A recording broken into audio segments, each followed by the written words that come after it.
वंदनाच किचनमध्ये तुम्हा सर्वांचं स्वागत आहे. आज आपण येळवणीची आमटी बघणार आहोत. पुरणाच्या स्वयंपाकामध्ये एक महत्त्वाची आमटी असते, ती म्हणजे कटाची आमटीही म्हणतात त्याला, येळवणीची आमटीही म्हणतात आणि त्यालाच सारसुद्धा म्हणतात. तर ही आज आपण रेसिपी बघणार आहोत. तर ह्यासाठी मी मसाला भाजून घेतलेला आहे. कांदा, खोबरं, चक्रीफूल, दगडी फूल, धने, जिरे, कलमे आणि त्यासोबत मी एक लसणाचा गाठा आणि कोथिंबिरीच्या कवळ्या काड्या ह्यासुद्धा मी आता वाटून घेणार आहे. चला तर मसाला वाटून झालेला आहे आपला. आता आपण फोडणी देऊया. एक पळी तेल घेतलेलं आहे मी आणि त्यामध्ये मी आता हा लसण आणि कोथिंबिरीच्या काड्या ह्या छान अशा फ्राय करून घेणार आहे. खूपच असा महत्त्वाचा पुरणातल्या स्वयंपाकाचा हा घटक आहे, ती म्हणजे येळवणीची आमटी.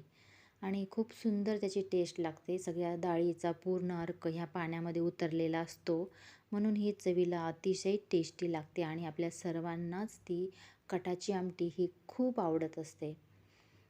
चॅनल नवीन आहे, चॅनलला लाईक सबस्क्राईब करा. हा मसालासुद्धा याच्यामध्ये मी आता छान खरपूस होईपर्यंत तळून घेणार आहे. ही आमटी आपण अगदी चवीने खातो आणि त्याची चवसुद्धा खूप सुंदर लागते.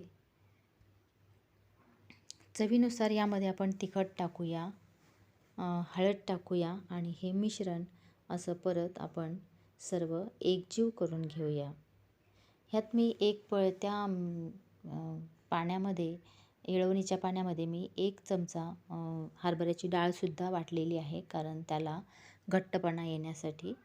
आणि आता आपण हे सगळं फ्राय करून घेणार आहोत मिश्रण आणि ह्याचं पाणी आटेपर्यंत आपण याला तेल सोडेपर्यंत, मसाल्याला जोपर्यंत तेल नाही सोडत तोपर्यंत आपण त्याला असं मस्त छान तेलामध्ये फ्राय करूया.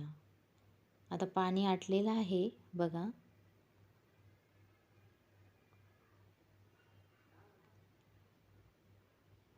छानपैकी सर्व पाणी आटलेलं आहे आणि मसाला तेलही सोडायला लागलेला आहे.